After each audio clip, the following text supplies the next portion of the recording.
Assalamualaikum warahmatullahi wabarakatuh. Bismillahirrahmanirrahim. Alhamdulillahi rabbil alamin.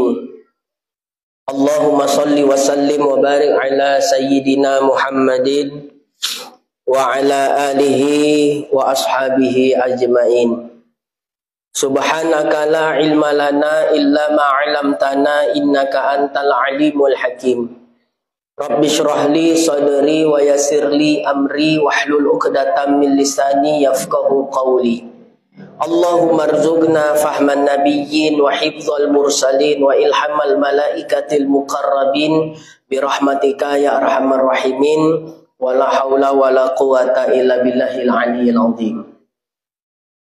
Alhamdulillah, segala puji syukur kehadiran Allah Subhanahu wa taala yang telah memberikan nikmat kesehatan dan kesempatan kepada kita semua sehingga malam hari ini kita dapat bertemu kembali untuk melanjutkan kajian kita sebagaimana biasa, yang mana malam hari ini kita akan membahas kajian tauhid dengan membaca kitab Kifayatul Awam. Karena pembahasan bulan yang lalu kita membahas tentang rumah tangga Islami, membaca kitab Muhimmah ya di sini ya.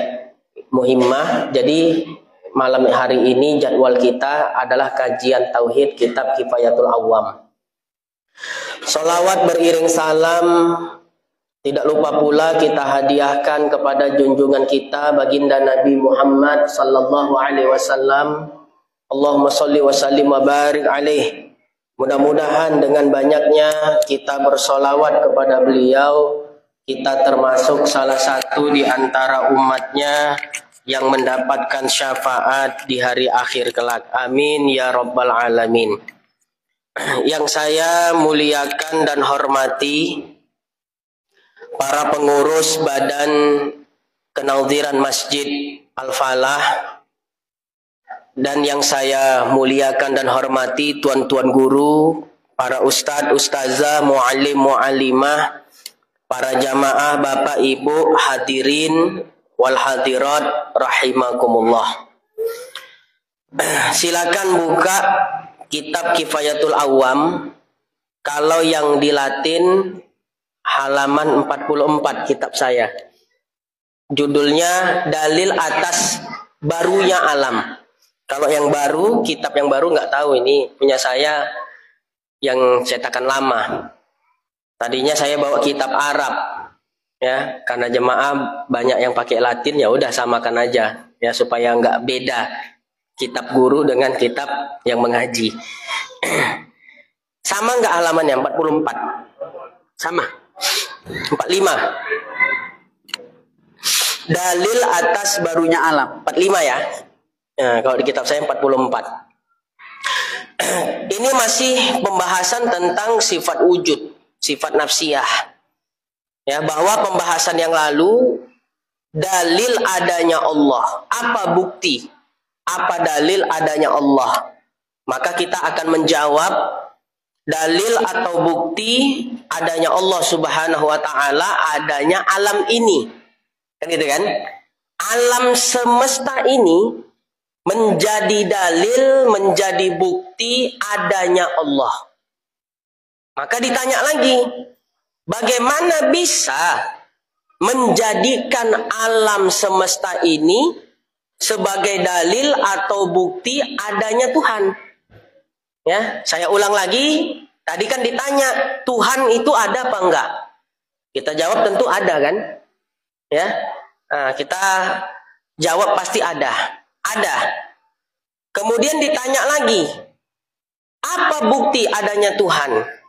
Apa dalil adanya Allah? Mana buktinya? Mana dalilnya? Kalau Allah, kalau Tuhan itu ada. Maka kita akan menjawab, dalil ataupun bukti adanya Allah Ta'ala, adanya Tuhan, adalah adanya alam ini. Alam semesta ini ada apa tidak? Ada kan? Ini buktinya kita sekarang lagi di alam ini. Ya, alam ini menjadi dalil adanya Allah Subhanahu wa taala. Ini sebelum kita masuk yang mau dibahas, kita balikkan dulu pembahasan yang lalu. Karena ini bahasannya sebelum Ramadan. Yang bulan lalu aja pun mungkin lupa, apalagi beberapa bulan yang lalu. Nah, ini saya coba jelaskan lagi dengan yang sederhana saja. Nah, alam ini menjadi dalil, menjadi bukti adanya Allah. Kemudian ditanya lagi lah, bagaimana pula kau bisa menjadikan alam ini? Ya, menjadikan alam ini sebagai dalil adanya Allah. Maka kita jawab lagi, alam ini menjadi dalil adanya Allah Ta'ala karena alam ini baharu. Nah kan gitu kan, alam ini baharu. Apa pula baharu itu? Kata mereka, baharu itu sesuatu yang ada didahului oleh tiada. Dulu dia tidak ada, sekarang dia ada. Berarti kan adanya dia didahului oleh tiada. Sesuatu yang ada didahului oleh tiada, baharu namanya. Sekarang kita nih ada apa tidak? Ada. Adanya kita didahului tiada tidak? Iya. Dulu kita nggak ada, sekarang kita ada, Ustadz. Berarti adanya kita sekarang didahului oleh tiada. Nah, sesuatu yang ada didahului tiada, ya, itu disebut ya baharu namanya. Ya, itu disebut baharu. Sesuatu yang ada didahului tiada, baharu namanya. Nah, jelas kira-kira ya. Kenapa demikian? Karena sesuatu yang baharu tidak mungkin ada dengan sendirinya tanpa ada yang menciptakan. Contohnya masjid ini. Masjid ini baharu apa tidak? Baharu. Dari mana kita bisa mengatakan dia baharu? Ada masjid ini sekarang? Ada. Tapi dulu dia tidak ada. Nah, sesuatu yang ada didahului oleh tiada, baharulah namanya. Dan tiap-tiap yang baharu pasti ada yang menciptakan, nggak mungkin ada dengan sendirinya. Itu tadi rumusnya. Ya, jadi masjid ini baharu. Sepakat nggak kita mengatakan masjid ini baharu? Sepakat, baharu. Pertanyaannya, apa mungkin masjid ini, yaitu masjid yang baharu ini, ada dengan sendirinya tanpa ada yang buat? Tiba-tiba udah berdiri aja sendiri. Mungkin apa enggak? Enggak mungkin. Nah, karena masjid ini baharu, berarti ada yang buat masjid ini. Tukang itulah ya, yang membuat masjid ini. Intinya setiap yang baharu tidak mungkin ada dengan sendirinya tanpa ada yang menciptakan. Alam semesta ini pun baharu. Ya, alam yang begitu besar nih, itu baharu.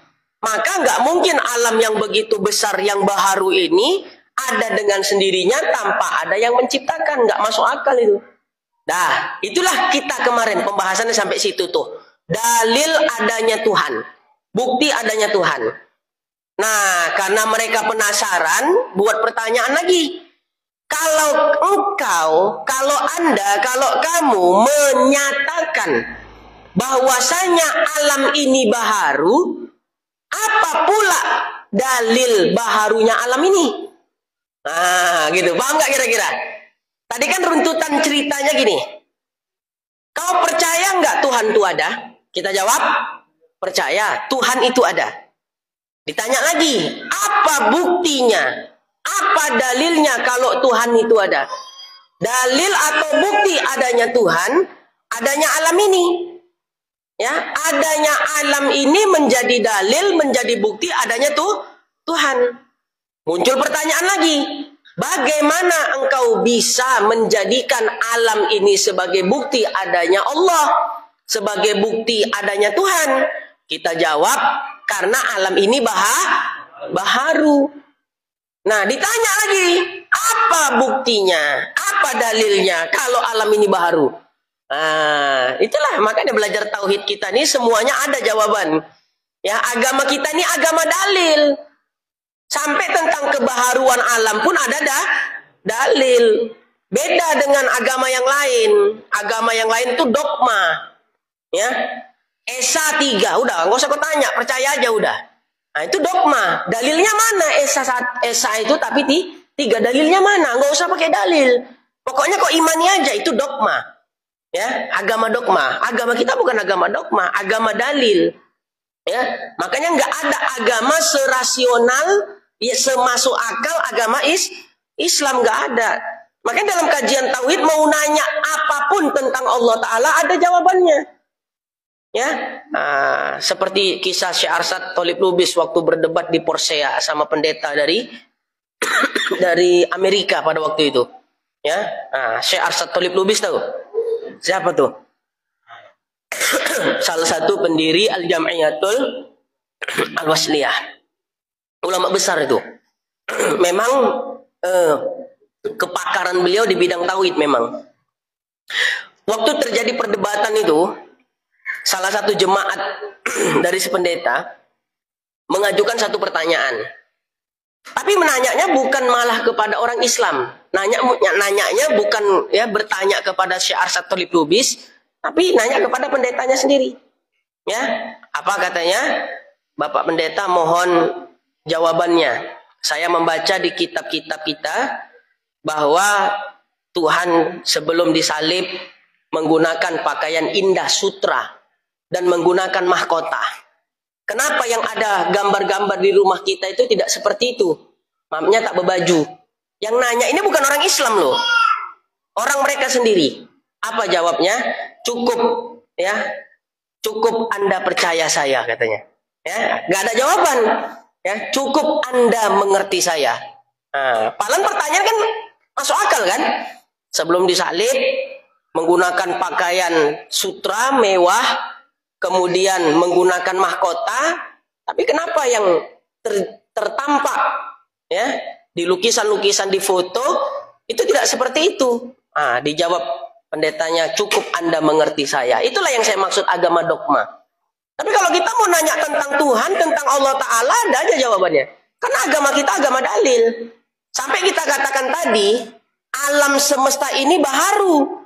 Ya, karena alam ini baharulah, makanya menjadi dalil adanya Tuhan. Karena tidak mungkin sesuatu yang baharu itu ada dengan sendirinya tanpa ada yang menciptakan.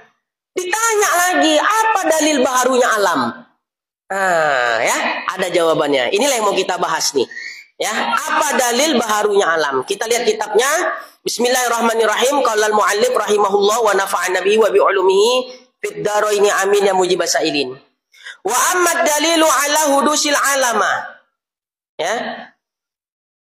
Adapun dalil atas barunya alam, fa'lam annal alami ajromun.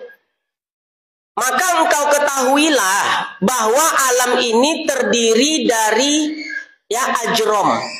Ajrom itu jamak dari jirmun. Jirmun artinya jirim. Alam ini terdiri dari jirim-jirim. Wa a'rodun, dan terdiri dari arod. Arod-arod. Ya. Wa a'rodun fakot, ya, terdiri dari arod saja. Kama taqaddama, sebagaimana yang telah lalu. Wal a'rodu, dan a'rod itu kal harokati wasukuni hadisatun. Ya, a'rod itu terkadang dia bergerak, terkadang dia diam. Gerak dan diam itu adalah hadisatun, adalah baharu. Bidalili, dengan dalil annaka tusyahiduha mutaghayyiratan. Engkau menyaksikan ya dengan dalil bahwa engkau dapat menyaksikannya mutaghayyiratan, berubah-ubah. Wujudin ila adamin, dari ada menjadi tiada. Wa min adamin ila wujudin, dari tiada menjadi ada. Kama tarohu fi harokati zaid, ya, sebagaimana yang dapat engkau lihat pada gerakannya si Zaid. Nah, begini maksudnya. Alam ini baru tidak nih? Baru ya, sepakat sudah ya. Apa dalil atau bukti bahwa alam ini baru? Pertama perlu kita pahami, alam semesta ini terdiri dari ada namanya jauhar, ada namanya jisim, ada namanya jirim, ada namanya ya arod. Ini kalau bahasa tauhid. Saya mau pakai istilah filsafat ya, supaya ini untuk istilah aja, nanti tetap pakai istilah tauhid kita. Di dalam kajian filsafat ada namanya a'yan. Ada nggak? Biasa di kitab a'yan sabitah begitu. Ya, di kitab Arab Melayu pun ada, terkadang kita temukan, kita dapati istilah a'yan. A'yan itu apa? A'yan itu itulah tadi tuh. Jauhar, jisim, jirim, arod. Hujan. Kalau kipas angin, ya. Jauhar, jisim, jirim, arod. Kalau jauhar, jisim, kalau jauhar, jisim, jirim, arod ini belum wujud dia, itu dinamakan a'yan. Jelas ya? Kalau belum diciptakan, belum wujud, itu namanya a'yan. Nah, kalau dia sudah wujud, barulah dia disebut jauhar, jisim, jirim, arod. Itu kalau udah wujud. Jauhar itu apa? Partikel terkecil, komponen terkecil, namanya jauhar. Saya contohkan, simak baik-baik. Ini apa? Tangan. Dah. Tangan saya ini tersusun dari kulit, tersusun dari daging, tersusun dari darah, tersusun dari tulang. Betul apa tidak? Punya tangan apa enggak? Lihat tangannya masing-masing. Ya. Tersusun dari kulit, daging, darah, tulang, lemak, dan seterusnya. Kulit, daging, darah itu kan komponen-komponen tersendiri kan? Itulah yang disebut namanya jauhar. Ya, kalau masih tunggal saja namanya jauhar fardi. Orang sini bilangnya jauhar firid. Jangan bilang jauhar firid lagi, salah tuh. Malu kita nanti sama orang Arab. Ya, orang Arab bilangnya jauhar fardi. Ya, kita di sini bilangnya jauhar firid. Itulah dia. Ya, istilahnya salah, tapi guru-guru menjelaskannya sama aja maksudnya. Cuma yang salah jangan biasakan jauhar fardi. Tapi yang kita harus ketahui, penemu ya rumusan tentang jauhar ini adalah seorang Mu'tazilah loh. Ya, penemu rumusan tentang istilah jauhar itu tokohnya Mu'tazilah. Bukan orang Ahlussunnah wal Jamaah. Akan tetapi konsep jauhar yang dipedomani oleh orang Mu'tazilah banyak nggak benernya, banyak kelirunya. Maka oleh sebab itu diluruskanlah pemahaman tentang konsep jauhar oleh ulama Ahlussunnah wal Jamaah.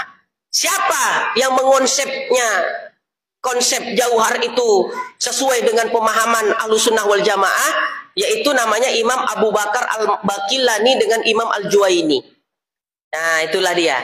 Jadi ini istilah jauhar ini sering kita dengar dalam kajian tauhid.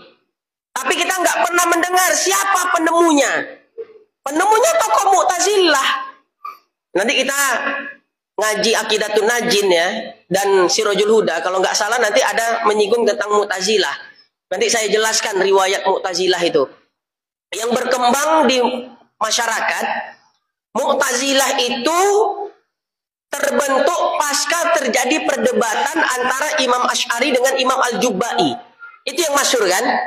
Tapi sebetulnya bukan itu. Ya, pemicu munculnya, latar yang melatar belakangi munculnya paham Mu'tazilah bukan karena sebab terjadi perdebatan Imam Asy'ari dengan Al-Jubba'i, bukan. Jauh di atasnya, pendiri Mu'tazilah namanya Wasil bin Atha. Ya, nantilah kapan-kapan kita jelaskan. Ya, setidaknya ada 4 konsep dasar. Ya, keyakinan Mu'tazilah. Misalnya, Mu'tazilah menganggap Allah nggak punya sifat-sifat. Kalau kita ada nggak sifat-sifat Allah? Ada zat, ada sifat. Lain zat, lain sifat. Ini keyakinan siapa? Ahlus sunnah wal jamaah. Ini yang kita pegangi. Wujud, kidam, bako, sampai kaunuhu mutakalliman. Itu adalah sifat. Tapi kalau Mu'tazilah mengatakan Allah nggak punya sifat. Ya, kalau Allah punya sifat, sifat Allah qadim apa tidak? Zat Allah qadim. Ya, sifat Allah juga qadim. Berarti ada dua yang qadim. Kalau ada dua yang qadim berarti bisa jadi nanti Tuhan jadi dua. Makanya nggak ada sifat-sifat kata Mu'tazilah. Cemana awak menjawabnya? Nantilah episode di tempat yang lain. Ya, nah, baik. Jauhar, ya, penemunya tadi tokoh Mu'tazilah, ya. Tapi konsep jauhar ala Mu'tazilah masih banyak kelirunya, banyak salahnya, sehingga konsep jauhar dimurnikanlah, ya, dibersihkanlah dari paham Mu'tazilah oleh Imam Abu Bakar Al-Baqillani dengan Imam Al-Haramain, gurunya Imam Ghazali. Jadi supaya kita tahu bahwa konsep jauhar itu bukan Ahlus Sunnah yang menemukan, tapi Mu'tazilah. Makanya kalau kita bicara tentang akidah, ngaji tauhid, kalau nggak nyinggung tentang Mu'tazilah itu rasanya kurang afdol. Ada yang kurang dia. Nah, jadi komponen-komponen tadi, kulit, daging, darah, tulang, dan seterusnya, masing-masingnya itu dinamakan jauhar. Namanya jauhar fardi, bukan jauhar firid. Ya, dirubah istilahnya. Bisa dipahami ya? Kemudian jauhar-jauhar tadi, ya, berkumpul dia, bersusun dia. Makanya ada jauhar fardi, ada jauhar murakkab atau jauhar tarkib, jauhar yang bersusun. Kalau jauhar-jauhar tersebut tersusun dia menjadi satu kesatuan, maka kumpulan-kumpulan jauhar tadi dinamakan jisim. Ya. Ini tangan. Saya ulang lagi. Punya tangan masing-masing kan? Tangan kita terbentuk oleh beberapa komponen. Komponen yang pertama kulit, ada daging, ada darah, ada tulang, ada lemak, dan lain sebagainya. Masing-masing komponen tadi itu kulit, daging, darah diistilahkan namanya jauhar. Jelas apa tidak? Ya, itu namanya jauhar. Jauhar fardi. Nah, kalau dia tersusun kulit, darah, daging, tulang bersatu dia menyusun, ya, tersusun menjadi satu kesatuan, maka disebutlah namanya jisim. Tangan ini, ya, tersusun nggak dari beberapa jauhar? Ya, terkumpul dari beberapa jauhar. Maka kumpulan susunan daripada jauhar dinamakan jisim. Jadi tangan ini namanya jisim. Kepala saja namanya jisim. Badan saja namanya jisim. Kaki saja namanya jisim. Makanya ada namanya paham mujassimah. Ya. Paham yang mengatakan Allah punya tangan, punya jisim. Misalnya ayat Al-Quran berbunyi, Allah Ta'ala berfirman, Yadullaha fauqa aidihim. Yadun. Kata mereka, tangan. Jadi menurutmu Allah punya tangan? Dijawab, iya. Kata, bukan kita nih ya, ini yang sesat. Ya. Allah punya tangan, iya. Allah ada tangannya. Mana dalil kalau Allah punya tangan? Ini dalilnya, Yadullaha fauqa aidihim. Nah, kalau kau berkeyakinan Allah punya tangan, cemanalah tangan Allah tuh. Nah, ya. Jadi itu namanya paham mujassimah. Tokoh utama paham mujassimah adalah siapa? Ibnu Taimiyah. Ibnu Taimiyah. Pernah ketemu sama Ibnu Taimiyah? Ya, belum. Beliau itu hidup sejaman dengan Imam Ibnu Athaillah. Ibnu Taimiyah ini tokohnya mujassimah. Mujassimah itu sesat. Ya, sesat. Siapa yang berkeyakinan Allah punya jisim tapi tidak seperti jisim-jisim, maka dia sesat menyesatkan. Kalau dia berkeyakinan Allah punya jisim sebagaimana jisim-jisim, kufurlah dia. Cemana tuh maksudnya? Kalian berkeyakinan Allah punya tangan. Iya, kata mereka. Kalau kalian berkeyakinan Allah punya tangan, tangan yang bagaimana? Tangan Allah tuh tangan yang layak bagi zatnya.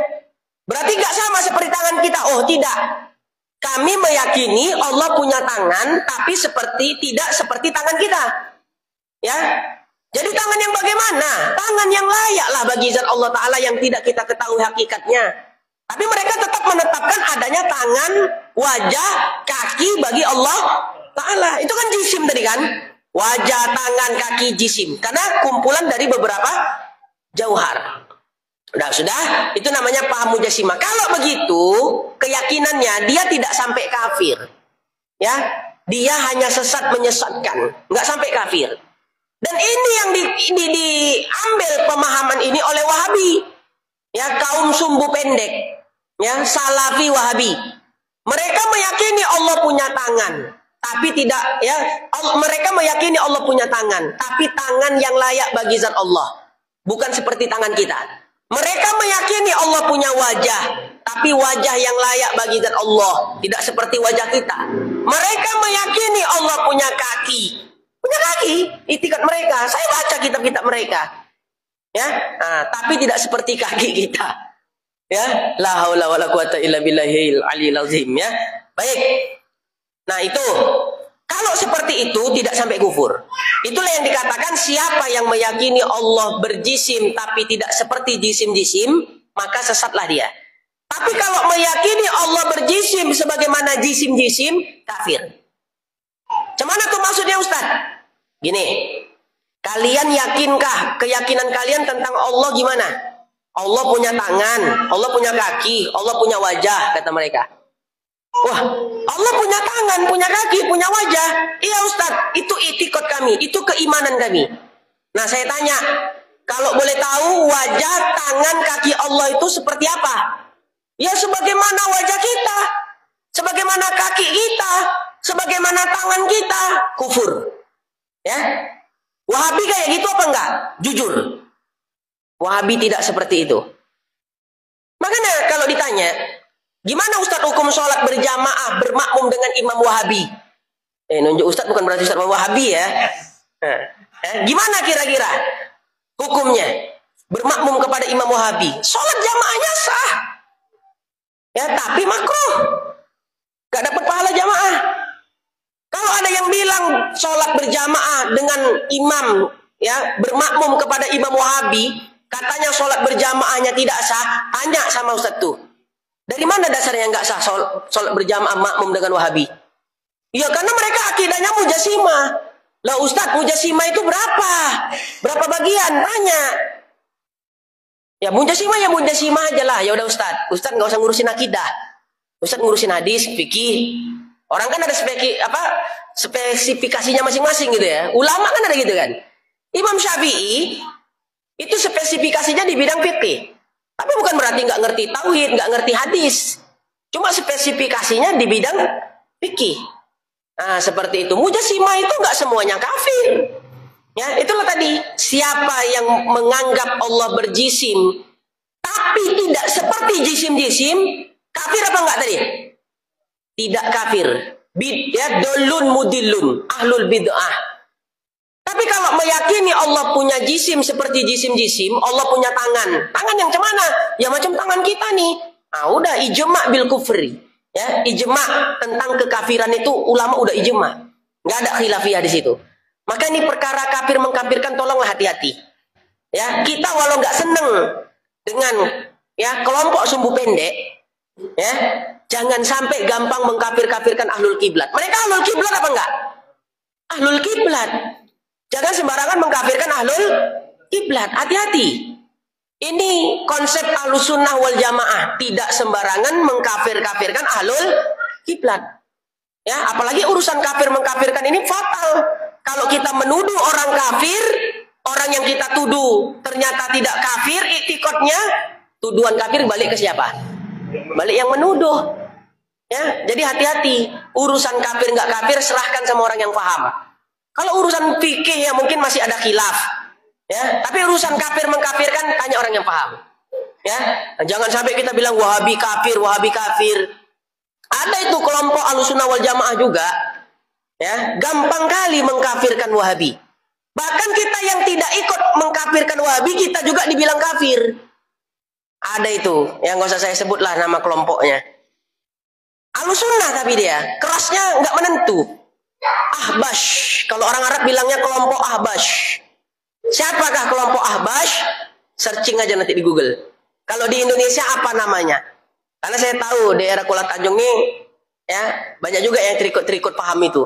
Dia Ahlussunnah memang, bukan dia aliran sesat, Ahlussunnah. Tapi terlalu gampang dan mudah mengkafir-kafirkan orang lain. Gampang kali mengkafirkan Ahlul Kiblat. Ya, Ahbash kalau orang Arab. Ya, nanti muncul itu fatwa-fatwa ulama dunia tentang Ahbash. Ya, nah, bukan fatwa Ustadz Sumitra, nggak laku fatwa saya. Fatwa, ya, Darul Ifta Al-Misriyah misalnya, MUI-nya Mesir. Ya, mereka yang pakai mufti. Nah, gimana ulama-ulama Mesir memfatwakan tentang Ahbash? Ya, nah, saya kasih tahu aja apa enggak ya namanya kalau di Indonesia. Ya, saya pernah sampaikan ini di daerah Kuala Tanjung ini, langsung ada yang ngechat saya. Ya, saya mau ketemu sama Ustadz, mau klarifikasi tentang statement Ustadz tentang kami, katanya. Ya, udah datang ke pondok, sampai sekarang nggak datang-datang. 24 jam saya tunggu. Saya punya kitab mereka mengatakan Nabi Muhammad berdosa. Ya, coba kita tuh coba. Jais Nabi Muhammad melakukan dosa, kan bahaya tuh menganggap Nabi berdosa. Beda kan dengan kajian kita kan? Tapi mereka Ahlussunnah wal Jamaah, nggak sampai sesat mereka. Ya, kalau di Medan Syahamah namanya, udah saya sebut aja lah, ya, nah, supaya paham. Kalau ulama Mesir, dia suka sebut nama, nggak suka nggak terlalu santun. Ya, tapi kalau ulama Yaman nyebut tanda-tanda aja, ya nggak disebut nama. Tapi kalau ulama Mesir jangan heran, Syekh Ali Jumu'ah lagi khutbah Jumat, Al-Wahabiyah kilabun nar katanya. Apa itu artinya? Wahabi itu gunggung-gunggung neraka. Lagi khutbah Jumat, langsung disebut mereknya Wahabi. Ya, ulama Mesir keras memang. Ya, kalau ulama Yaman nggak mau nyebut nama, tapi tanda-tandanya aja. Mereka suka membid'ahkan orang. Nah, kita kan tahu langsung tuh. Ya, oh ini kaum sumbu pendek. Ya, itu ulama Yaman. Nah, jadi kadang-kadang ya saya ikut ulama Yaman, kadang-kadang ikut ulama Mesir. Ya, kalau harus disebutlah. Ya, mohon maaf. Saya sudah klarifikasi ke Mustofawiyah. Karena banyak orang Mustofawiyah yang terkontaminasi Syahama atau Ahbash. Ya. Guru-guru yang terkontaminasi paham Ahbash itu dikeluarkan dari Mustofawiyah. Guru tuh ya. Tolong Bapak Ibu, anak-anaknya kalau masih ke situ ya dikasih tahu lah. Ya, dikasih tahu. Ya, karena rata-rata yang ikut gabung ke Syahamah itu tadi, kalau di Medan namanya Syahamah Indonesia, kalau di Timur Tengah namanya Ahbash, ya itu dari pesantren Mustofawiyah. Dan itu memang benar, saya udah klarifikasi ke sana, ada suratnya, ya, ada surat resmi dari Mustofawiyah berstempel, ya, bahwa ideologi Mustofawiyah tidak seperti ideologi Ahbash. Makanya guru-guru yang sempat ngajar di Mustofawiyah yang berafiliasi ke paham Ahbash itu langsung dipecat, langsung dikeluarkan. Ya, jelas ya? Nah, kalau ini lagi jadi nggak usah debat saya, debat tuh Mustofawiyah sana. Kenapa mengeluarkan surat resmi? Ya, menolak Ahbash masuk di pesantren Mustofawiyah. Jangan debat Ustadz Sumitra, debat sana tuh orang Mustofawiyah. Jelas ya kira-kira? Kenapa? Karena mereka terlalu gampang mengkafirkan Ahlul Kiblat. Wahabi mereka anggap kafir. Nah, kita sementara kan nggak mau mengkafirkan Wahabi kan? Karena keyakinan kita, mereka menganggap Allah itu berjisim tapi tidak seperti jisim-jisim. Nah, itu kan tidak kafir, sesat aja dia. Dan kita ikuti ulama kita itu. Nah, kita yang nggak mau mengkafirkan Wahabi, kita juga dituduh kafir. Apa fatwa mereka? Ahbash tadi. Siapa orang yang tidak mau menganggap kafir orang yang kafir, maka dia telah kafir. Berarti kita tidak mau mengkafirkan Wahabi, kita kafir. Ya, jelas tuh ya. Nanti kalau dapat chat lagi nggak apa-apa, saya tunggu 24 jam, datang ke pondok. Ya,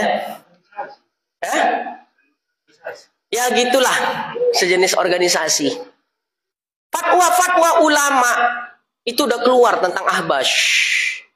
Ya, termasuk Mesir, Yordania, Mauritania, Maurutunania, ada tuh negara dengan payah kali nyebutnya tuh.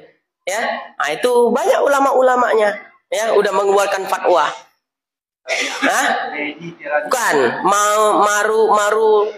apa ya kali nyebut negaranya? Kecil negaranya di Afrika. Ya, dah itulah dia.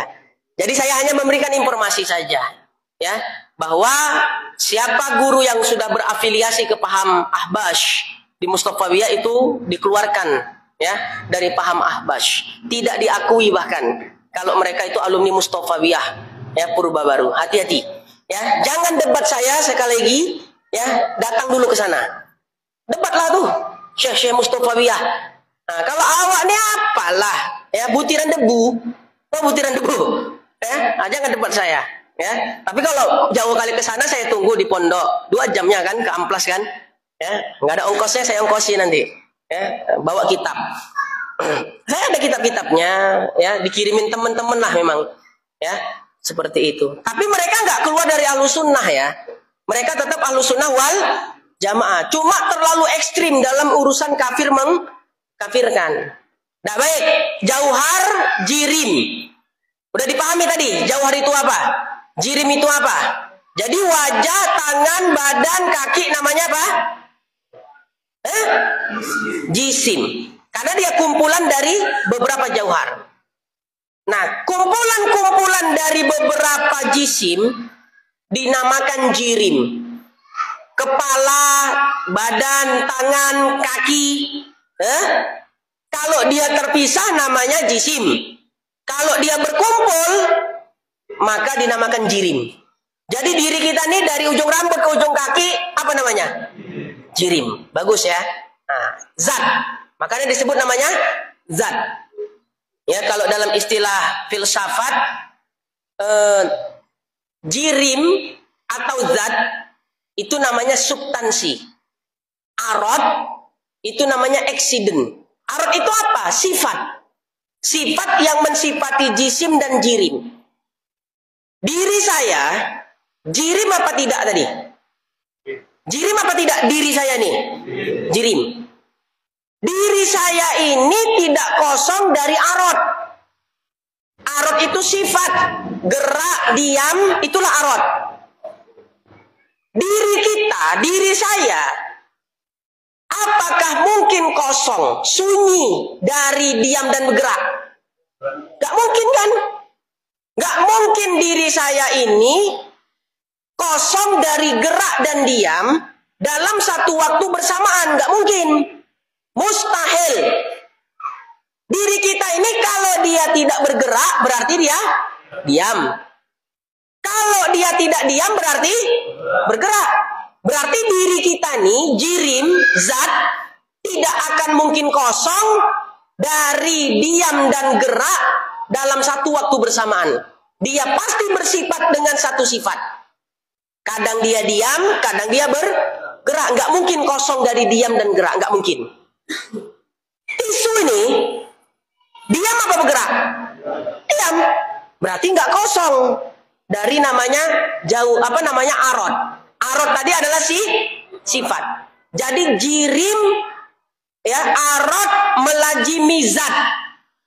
Arad sifat melazimi zat. Arad melazimi jirim. Ya, kalau bahasa ilmiahnya accident melazimi substansi. Nah, kita pakai bahasa yang biasa aja. Jirim, ya. Arad melazimi jirim. Maksudnya nggak mungkin benda, zat, kosong dari sifat. Dari arad, diam, gerak secara bersamaan. Ini contoh. Ini botol. Jirim apa enggak nih? Jirim. Posisi botol ini diam apa bergerak? Diam. Berarti dia nggak kosong dari, ya, dari diam dan gerak. Nggak kosong, nggak sunyi dari arad, dari sifat. Nah, saya peganglah botol nih. Bergerak apa tidak? Bergerak. Berarti nggak bisa suatu benda kosong dari diam dan bergerak dalam satu waktu yang bersamaan. Mustahil. Ya, nah, seperti itu dia. Jadi apa tadi istilahnya? Jauhar, a'yan. A'yan tadi apa? Jauhar, jisim, jirim, arad sebelum dia wujud. Sebelum dia ada. Sebelum dia diciptakan. Namanya a'yan. Kalau sudah diciptakan, sudah ada dia, maka dinamakanlah dia jauhar, jisim, jirim, arad. Dan yang namanya jisim jirim gak mungkin kosong dari arad. Arad tadi adalah sifat. Contohnya apa? Diam, gerak, itulah arad. Gak akan mungkin kosong benda itu dari diam dan bergerak dalam satu waktu yang bersamaan. Sampai situ bisa dipahami apa enggak? Ya. Dah. Kembali tadi kita simpen dulu jauhar, jisim, jirim, arad. Kita simpen dulu pemahaman ini. Yang jelas udah paham apa belum? Sudah ya, insyaallah ya. Apa itu jauhar, apa itu jisim, apa itu jirim, apa itu arad. Ya, insyaallah udah paham ya. Baik. Kembali tadi. Dalil atas baharunya alam. Apa buktinya? Apa dalilnya? Kalau alam itu baharu. Dikatakan fa'lam annal alami ajramun wa a'radun faqad. Alam semesta ini terdiri dari jirim dan arad. Sebagaimana yang telah lalu, arad itu seperti bergerak dan diam. Gerak dan diam itu adalah baharu. Artinya dalil bahwa alam itu baharu adalah mutaghayyiratun. Berubah-ubahnya alam, berubah-ubahnya satu benda, berubah-ubahnya satu zat, itu menjadi dalil kalau dia itu baharu. Kadang dia diam, kadang dia bergerak. Sekali lagi, mungkin nggak zat benda kosong dari diam dan bergerak dalam satu waktu bersamaan? Mungkin apa tidak? Tidak mungkin. Jelas ya? Zat ataupun benda pasti bersifat salah satu darinya. Kadang dia diam, kadang dia bergerak. Diam, gerak, berubah-ubah enggak berarti? Mutaghayyiratun tidak? Berubah-ubah. Ini diam. Ya, botolnya lagi diam. Bergerak, berarti berubah dari diam kepada gerak. Perubahan itu tadilah yang menjadi bukti kalau dia itu baharu. Karena kodim yang wajib tidak menerima perubahan. Wajib ya menerima perubahan apa tidak? Tidak menerima perubahan. Kalau sesuatu yang wajib, yang dihukumi wajib seperti zat dan sifat-sifat Allah kan wajib. Wajib dalam hukum akal ya, bukan dalam hukum syara. Wajib tidak adanya zat dan sifat-sifat Allah. Ya, hukum akal ada berapa tadi? 3. Wajib, mustahil, jaiz. Wajib. Apa yang dikatakan wajib? Sesuatu yang pasti ada. Tidak mungkin dia tidak ada. Selama-lamanya pasti ada. Tidak menerima perubahan dari ada menjadi tiada. Pasti ada. Nah, apa contoh wajib? Zat dan sifat-sifat Allah. Mustahil. Apa mustahil itu? Sesuatu yang tidak menerima ada. Selama-lamanya dia tidak akan pernah ada. Contohnya apa? Istri dan anak bagi Allah. Adakah anak dan istri bagi Allah Ta'ala? Gak ada. Selama-lamanya tidak ada. Itu namanya mustahil. Jaiz. Sesuatu yang boleh ada, boleh tiada. Berarti satu ketika dia tiada, satu ketika yang lain dia ada. Kita enggak tuh. Dulu kita enggak ada, sekarang ada. Berarti menerima perubahan enggak? Berubah kan dari tiada menjadi ada, kan berubah. Berarti kita itu baharu. Dari tiada menjadi ada, itulah arad. Nah, baik. Dalil bahwa alam itu baharu, yang pertama alam itu berubah-ubah. Kadang dia gerak, kadang dia diam, satu. Yang kedua, dia berubah dari tiada menjadi ada. Dulu alam ini tidak ada, yang ada hanya Allah saja. Namanya masa azali kan? Ya, kemudian Allah ciptakan alam semesta. Berarti adanya alam itu berubah dari tiada menjadi ada. Itulah jadi dalilnya baru. Sementara sesuatu yang wajib itu tidak menerima perubahan. Contoh yang wajib tadi apa? Zat dan sifat-sifat Allah. Allah selama-lamanya ada. Kalau sekiranya yang wajib menerima perubahan, berarti yang wajib bisa jadi mustahil, bisa jadi jaiz. Kalaulah yang wajib menerima perubahan, berarti bisa dipahami kadang-kadang Allah ada, kadang-kadang Allah tidak ada. Nggak mungkin lah, bukan Tuhan awak itu. Ya, Tuhan orang tuh kayak gitu, Tuhan kita enggak. Tuhan kita tuh wajib. Ya, wajib adanya selama-lamanya. Kenapa sesuatu yang wajib tidak menerima perubahan? Itulah tanda bukti Tuhan tuh. Tuhan nggak menerima perubahan. Kalau Tuhan menerima perubahan, berarti Tuhan baharu. Sementara Tuhan itu kodim. Bisa nggak dipahami kira-kira? Insyaallah ya. Itulah. Jadi alam ini baru, dalilnya apa tadi? Karena alam ini berubah. Dari tiada menjadi ada. Kadang dia diam, kadang dia gerak. Warna-warna ini arot juga. Jadi arot itu bukan diam gerak saja ya. Ya, warna-warna ya, apa warna nih coklat, ya apa warna nih kuning, ya. Itu termasuk arot juga. Jadi dalil kalau ditanya, apa dalil barunya alam ini? Apa dalil baharunya alam? Maka kita katakan dalil baharunya alam karena alam itu mutaghayyirotun. Itu aja jawabannya. Karena alam itu ubah.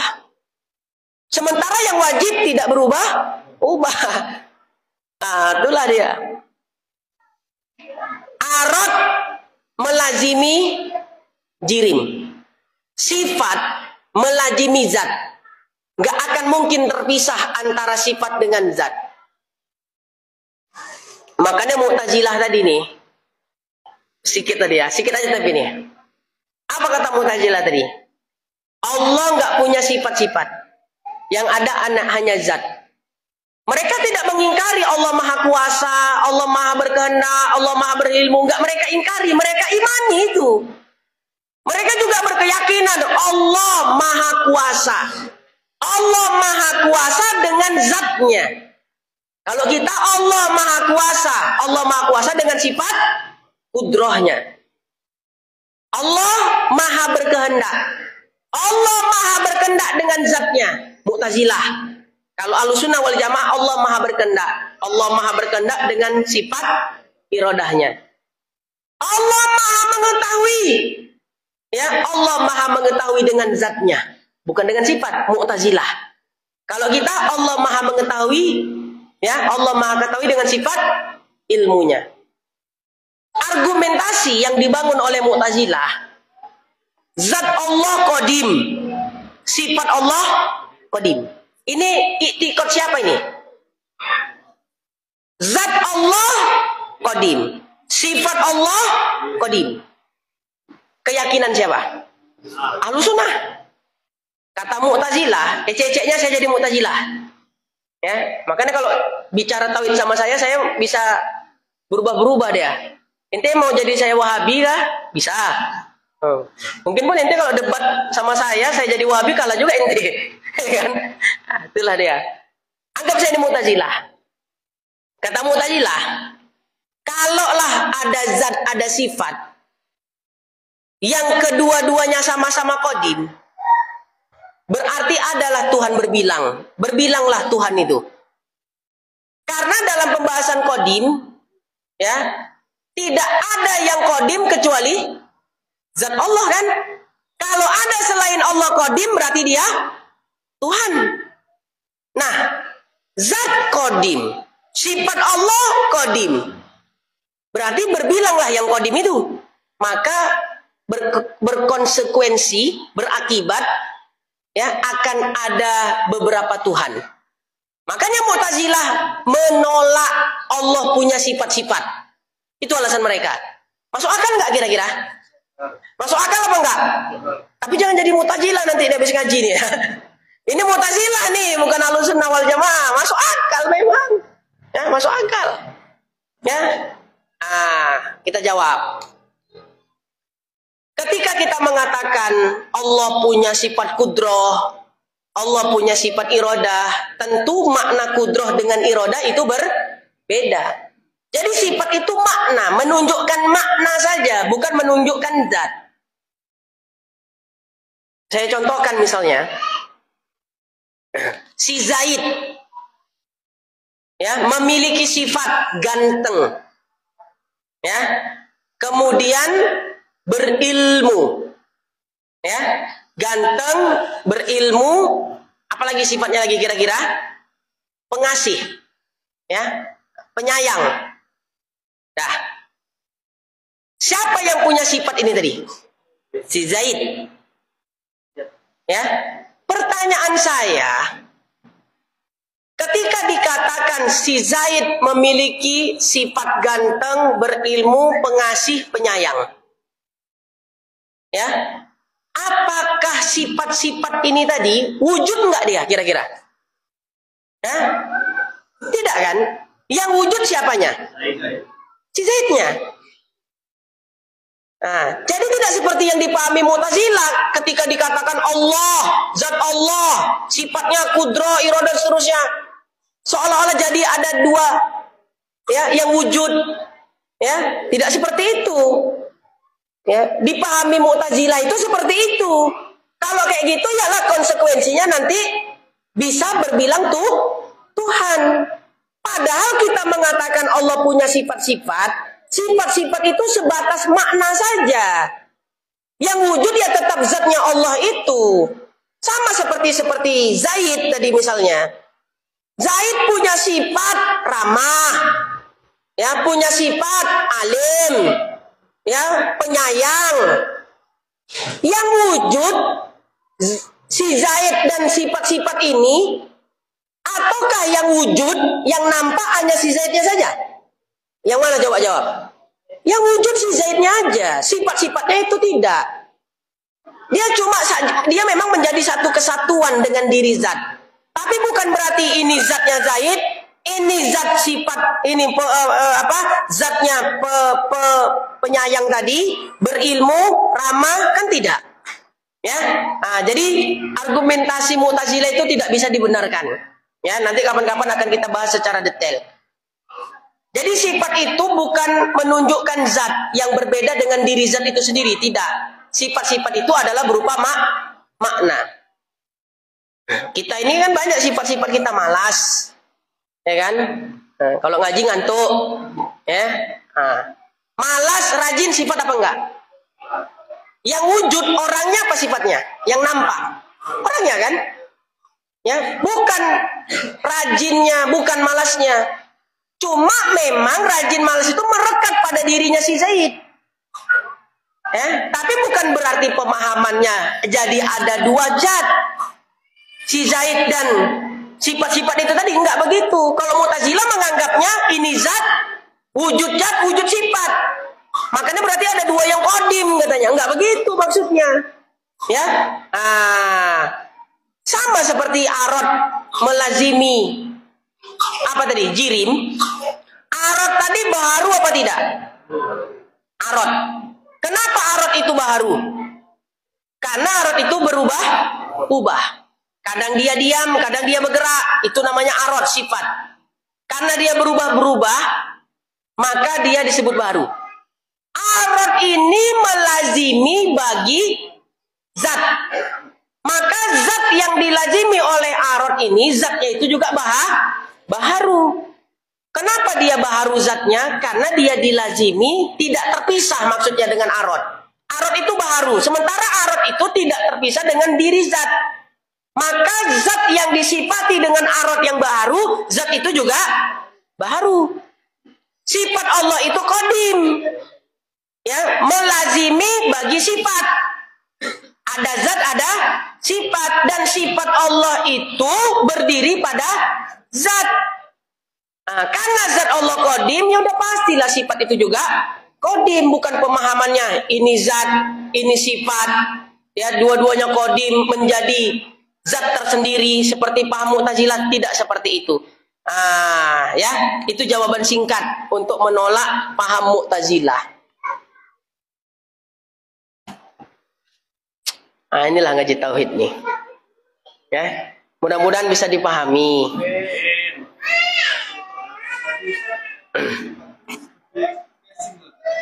Ya, gini.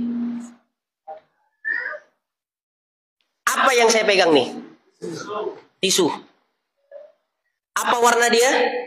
Putih. Mana yang dikatakan zat? Tisunya ini. Mana yang dikatakan sifat? Putihnya ini.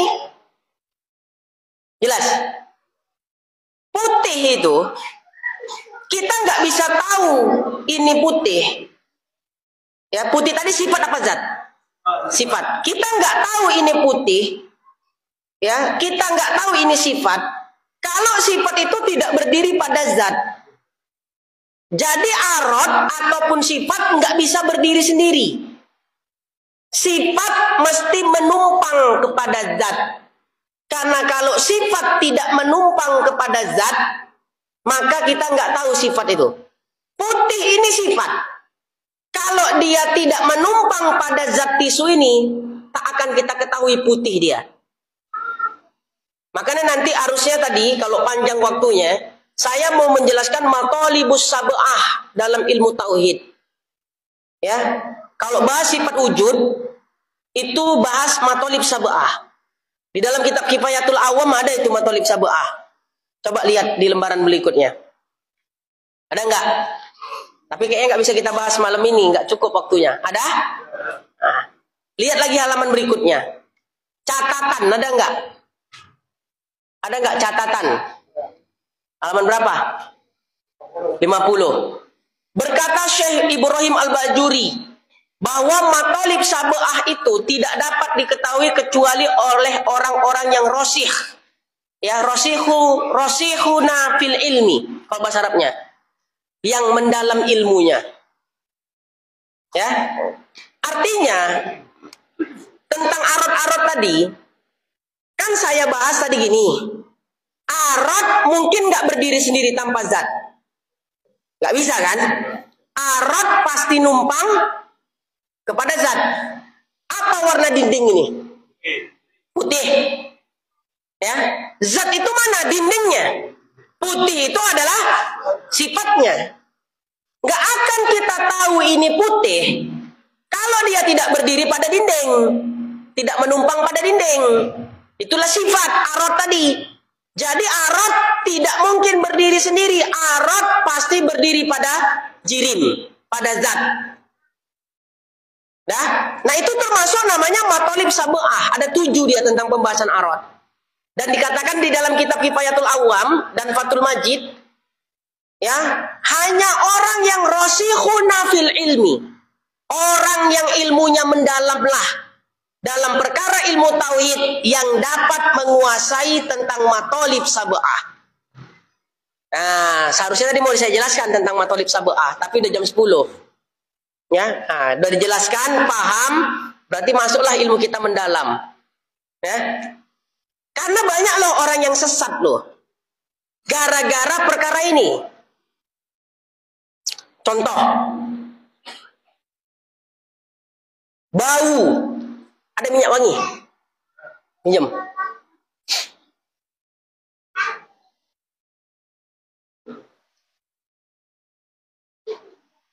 Ini minyak wangi. Nggak dikatakan minyak wangi kalau dia bau. Karena dia wangi maka dikatakan minyak wangi.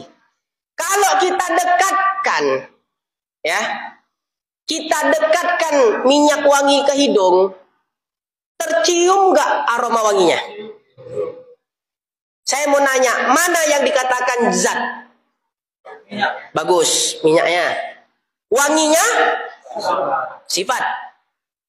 kita dekatkan minyak wangi ini, ya, terciumlah baunya. Berarti apa berpindah arad atau sifat itu kepada zat yang lain? Bisa nggak berpindah? Bisa apa enggak? Arad setiap jirim itu kan melazimi arad. Setiap zat nggak akan kosong dari sifat. Betul? Apakah sifat itu bisa berpindah kepada zat yang lain? Nggak bisa. Ini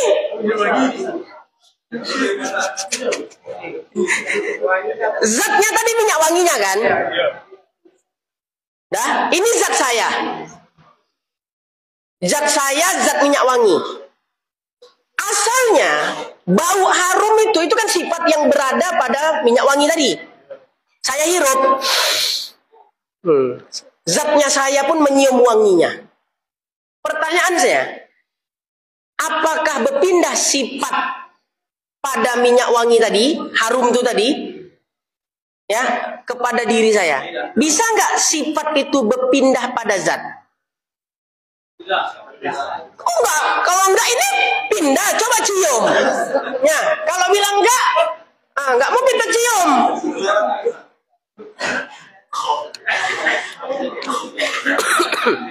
Ngerti nggak maksudnya?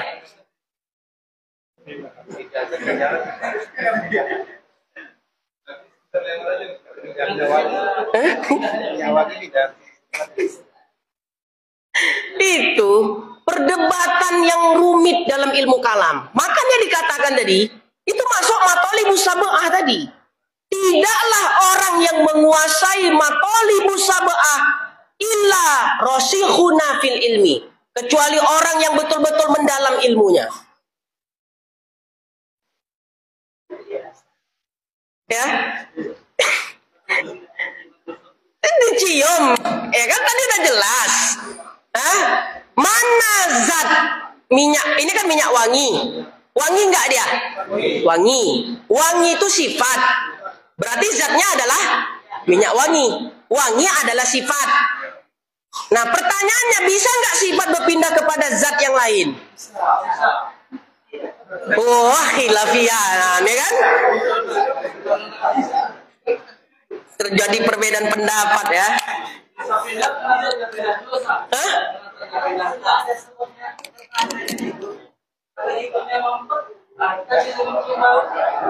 Hidung mampet ya.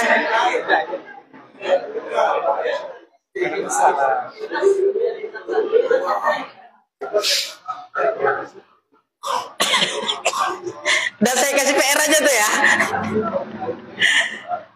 Paham kan, bisa kan? Kalau kalau sifat misalnya nih, saya belum kasih tahu jawabannya. Kalau sifat tidak bisa berpindah kepada zat, kenapa zat saya dapat juga mencium bau harumnya? Harum itu kan sifat tadi. Oh, terbagi dua sifat itu tadinya Ustaz. Wah, berarti ada 3 mazhab nih. Mazhab yang pertama, bahwa arad tidak dapat berpindah kepada selain zatnya. Ya kan? Berarti pertanyaan tadi kan, pindah nggak sifat tadi kepada zat selain minyak wangi tadi? Ada yang bilang ya bisa, nggak bisa. Kalau nggak bisa berarti dia berpendapat bahwa sifat hanya menetapi satu zat, tidak dapat berpindah kepada selain zatnya. Kalau dikatakan bisa, berarti sifat bisa pindah kepada selain zatnya. Dalilnya tadi, buktinya sifat minyak wangi harum itu bisa pula awak menghirupnya. Kan gitu. Kalau besok kurang jelas, ambil teh ayam. Ya, kalau kurang jelas. Ya, mana yang dikatakan zat? Ayamnya. Bau enggak? Baunya itu apa? Bau itu arot. Dekatkan hidung kita. Tercium tak baunya? Berarti sifatnya pindah apa enggak? Kan gitu kan? Itu dia pendapat kedua. Pendapat yang ketiga pula, ya, berpecah sifat itu tadi Ustaz katanya. Cuman lah tuh. Inilah. Makanya namanya tadi matolib sab'ah. Yang mengetahuinya, tidaklah yang mengetahuinya illa rasikhuna fil ilmi. Kecuali orang-orang yang betul mendalam ilmunya. Dalam perkara ilmu kalam. Jadi kita nih bisa dikatakan ngaji kita bukan tauhid lagi nih. Udah tahap ngaji ilmu kalam. Keren orang Kuala Tanjung nih. Ya. Nah, orang mau ngaji tauhid, ya orang-orang kota ngaji tauhid masih. Orang Kuala Tanjung udah ngaji ilmu kalam. Ya. Pembahasan ilmu kalam itu lebih kompleks, lebih mendetail daripada pembahasan ilmu tauhid. Ya saya jawab nggak kira-kira nih? Jawab. Berarti nggak bisa tidur. Ya. Nah, jawabannya sifat tidak akan berpindah kepada selain zatnya. Jelas saya kira-kira ya. Jadi setiap sifat, setiap arad itu hanya melazimi satu jirim, satu zat. Ya, nggak bisa berpindah. Apa warnanya ini? Kuning. Kuning ini sifat apa zat? Sifat. Kalaulah boleh dikatakan sifat itu berpindah kepada selain zatnya, yang kuning ini kan ini. Itu air di botol itu warnanya apa? Putih. Kalau memang bisa berpindah sifat ini kepada selain zatnya, saya katakanlah, hei kuning, coba kau pindah ke situ. Bisa? Nah, yaudah. Berarti kesimpulannya, arad hanya melazimi satu zat, satu jirim. Tidak bisa berpindah kepada jirim atau zat yang lain. Tapi itu dibantah sama orang filosof. Ya, apa kata mereka? Oh enggak, kami meyakini sifat itu bisa pindah kepada selain zat, selain zatnya. Tidak seperti yang kalian yakini. Orang Ahlussunnah wal Jamaah katanya. Menurut para falasifah itu ahli filosof, ahli filsafat. Tapi filsafat yang jauh dari pemahaman yang benar. Syukur ada Imam Ghazali. Ya, beliaulah yang menyaring-nyaring. Ya, mana yang cocok dengan Islam, mana yang tidak. Udah baik. Kata mereka bisa, buktinya coba kau dekatkan minyak wangi ke hidungmu. Zatnya itu kan minyak wangi. Wanginya itu sifat yang menyifati minyak wangi. Kau dekatkan hidungmu itu ya ke minyak wangi itu kan tercium kau wanginya kan? Berarti kan pindah sifat kepada zat selainnya. Iya pula. Ya kan? Menurut kita, iya juga. Nah, berdiri kita siang hari. Nah, di tengah matahari. Ada nggak bayangan? Ada ya.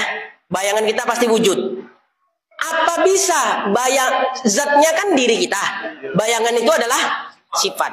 Coba kau pindahkan bayanganmu ke bayangan orang lain. Dapat nggak? Kalau dapat, berarti betul kau tuh. Sifat bisa berpindah kepada zat selainnya. Pindahkan bayangan tuh kalau bisa. Mana bisa bayangan awak, bayangan awak, bayangan orang. Mana bisa pindah, bertukar bayangan? Hah? Bisa apa enggak? Berarti nggak bisa sifat berpindah kepada selain zat. Jadi bau arum tuh tadi itu bagaimana? Itu hanya pantulan dari sifat yang dijadikan Allah seperti sifat yang semula. Tapi hakikat sifat itu tetap di situ, tetap di zatnya. Bukan hakikat sifat itu berpindah. Kalau kita berdiri di tengah matahari siang, diri kita ini zat, bayangan adalah sifat. Kalaulah bisa pindah sifat kepada zat selainnya, berarti bayangan kita pindah ke tempat orang lain, kosonglah diri kita dari bayangan. Cemana memahaminya? Kan nggak mungkin. Nah, makanya terbantahkanlah paham filosof itu. Jadi filosof ini pinter-pinter, tapi masih kalah pinternya sama ulama-ulama kita. Nah, inilah bahasan dalam ilmu kalam. Itu tadi masuk bagian dalam pembahasan matolib sab'ah. Ya, insya Allah kita bahas pada pertemuan yang akan datang tentang matolib sab'ah. Ya, nah, tidaklah mengetahuinya. Ya, kata Syekh Nawawi Al-Bantani, wala ya'rifuha haqiqatan. Gak akan ada orang yang mengetahui hakikat matolib sab'ah illa rasikhuna fil ilmi, kecuali orang yang betul-betul mendalam ilmunya dalam perkara ilmu kalam. Ya, seperti itu dia. Nah, itu masih contoh-contoh ya.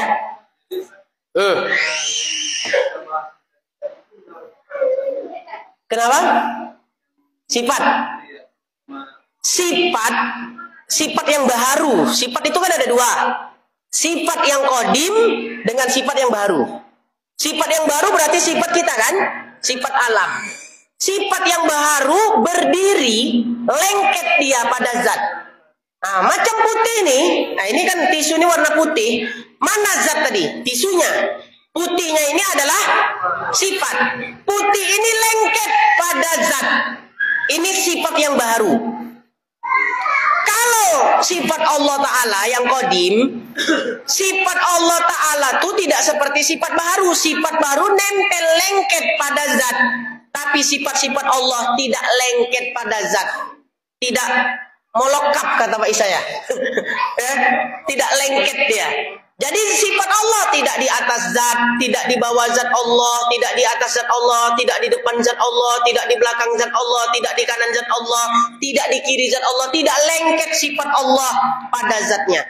Jadi gimana sifat Allah Ta'ala? Wallahu a'lam. Yang penting kita wajib mengimani Allah punya sifat-sifat. Itulah Ahlussunnah wal Jamaah. Bagaimana hakikat sifat Allah pada zat Allah? Nggak ada yang tahu. Ya, setinggi apapun ilmu tauhid seseorang, tak ada yang tahu hakikat zat maupun sifat-sifat Allah. Jelas Pak Syukur ya? Kalau sifat baru lengket, nah inilah dia. Nah, seperti putih nih pada tisu, lengket putih nih pada tisu nih kan?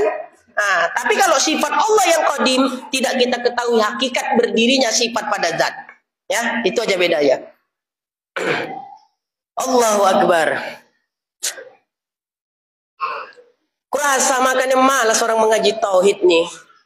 Itulah tuh ya kan. Nah, bahasanya rumit. Tapi gak rumit sebetulnya, makin seru gitu. Ada pertanyaan dipersilakan. Jadi tadi kita ngebahas dalil baharunya alam. Apa tadi dalil baharunya alam? Alam ini terdiri dari jirim-jirim dan arot. Arot itu baharu. Kenapa arot itu baharu? Karena arot itu berubah. Sesuatu yang berubah-ubah, mutaghayyirotun, yang berubah-ubah pasti dia baharu. Karena yang wajib tidak akan menerima perubahan. Yang menerima perubahan hanya yang baharu. Nah, jadi dalil baharunya alam, karena alam ini berubah-ubah. Kadang dia bergerak, kadang dia diam. Ya, berubah dari tiada menjadi ada, dari ada menjadi tiada. Itulah dalil kalau dia baharu, karena dia berubah-ubah. Sampai situ ajalah dulu. Mudah-mudahan bisa dipahami.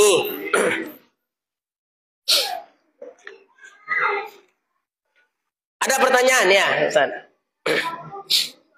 Masalah antara kabilah tadi. Sifat.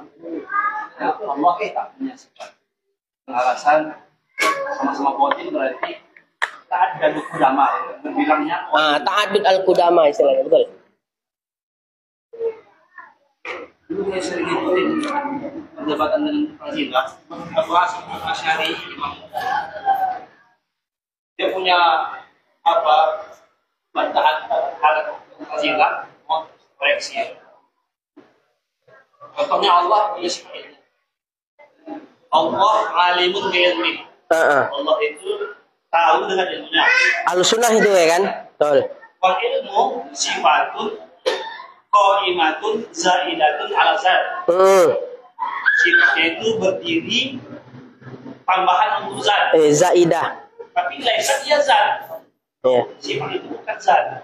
Wala ya ghairuha, juga bukan selain zat. Nah, itu Ahlussunnah tuh. Ya, ada zat, ada sifat. Ya.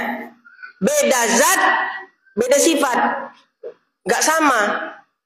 Kalau Mu'tazilah gabung, sama aja itu. Makanya dikatakan Mu'tazilah tadi Allah Maha mengetahui. Maha mengetahui ini kan sifat sebetulnya. Allah Maha mengetahui. Allah Maha mengetahui dengan zatnya. Bertolak belakang itu tadi perkataan Imam Asy'ari itu. Ya, bertolak belakang dengan apa yang disampaikan oleh Ahlussunnah wal Jamaah yang diwakili oleh Imam Asy'ari. Jadi itikad kita bahwa sifat itu merupakan tambahan bagi zat. Tapi bukan dia zat. Makanya bahasanya zaidah, tambahan pada zat. Itulah sebetulnya yang jelas kalimatnya untuk membantah tuduhan Mu'tazilah. Kalau tidak dikatakan sifat itu sebagai tambahan zat, maka konsekuensinya nanti bisa berakibat ada dua zat jadinya. Seolah-olah sifat itu seperti zat, ya berarti dua yang qadim. Makanya kata Imam Asy'ari, sifat itu adalah tambahan bagi zat, menunjukkan bahwa sifat-sifat itu tidaklah seperti zat, seperti yang dipahami Mu'tazilah. Seolah-olah kalau ada sifat Allah yang qadim, bakal ada dua yang qadim, katakan gitu kan? Ya, itu bisa dibenarkan kalau kita menganggap sifat itu wujud, sifat itu zat, itu bisa dibenarkan. Tapi kan kita nggak beranggapan seperti itu. Ya, Ahlussunnah nggak pernah beranggapan sifat Allah itu wujud seperti zatnya itu sendiri. Tapi Ahlussunnah mengatakan zaidah, tambahan bagi zat. Nah, udah jelas itu. Ya, keren kali itu penjelasan itu dah. Nah, nanti akan saya bahas lebih detail pada kajian kitab Aqidatun Najin. Nah, jangan sampai nggak datang Ustaz. Ya, udah saya siapkan itu. Ya, makanan terlezat, makanan hati, ya, adalah ilmu. Nanti akan saya detailkan. Nah, nanti ada 4 konsep Mu'tazilah. Salah satunya i'tiqad Mu'tazilah menolak adanya sifat. Kemudian tentang manzilah bainal manzilatain. Kemudian tentang ada 4 lah pokoknya itu. Nanti masing-masingnya kita buat bantahannya menurut Ahlussunnah wal Jamaah. Ya, nah, nanti akan kita bahas pada kajian Aqidatun Najin. Ada pertanyaan lain kira-kira? Itu Syarah Umul Barohin, Ustaz. Kitabnya. Oh, nyatat. Oh, nyatat. Qaidul ilma bil kitabati, ya, ikat ilmu itu dengan mencatatnya. Kan nyatat, ya. Saya juga sering kok dapat faedah dari Facebook, saya catat, ya. Banyak catatan saya. Nah, kadang ini kita cuma dapat faedah dari Facebook, udah kita baca aja, kan gitu kan. Sayang loh. Nah, ada yang lain kira-kira? Nggak ada, sampai situ aja lah dulu.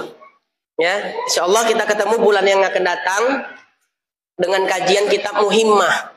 Jadi kita kelang-kelang, ya. Hari ini tauhid, bulan depan rumah tangga Islami, ya. Berarti kita ketemu kajian Kifayatul Awam 2 bulan yang akan datang. Kalau panjang umur kita, ya kan? Kalau panjang umur, kita doakanlah mudah-mudahan panjang umur berkah. Saya sering juga doain orang cepat mati. Iya, kalau saya lihat orang tuh bandel kali, ya Allah daripada nambah terus dosa, saya matikan aja udah. Kabul pula kadang-kadang. Ya Allah. Iyalah, ngapain hidup kalau nambah dosa terus? Bagus mati, berhenti dia buat dosa kan? Enggak lama nanti di neraka. Ya. Kadang saya doanya gitu juga untuk diri sendiri. Ya Allah, kalau hidup ini enggak bertambah baik, matikan aja aku udah. Enggak usah sampai tua-tua udah. Ya, kalau hidup tidak bertambah baik, walaupun muda matikan aja, ya. Gitu. Kalau bisa tua bertambah baik, ya kan? Ya Allah, insya Allah lah orang-orang yang dekat majelis ilmu itu insya Allah orang-orang baik, ya, insya Allah. Karena gak ada pertanyaan, ya udah kita tutup dengan doa, ya. Udah jam 10:15.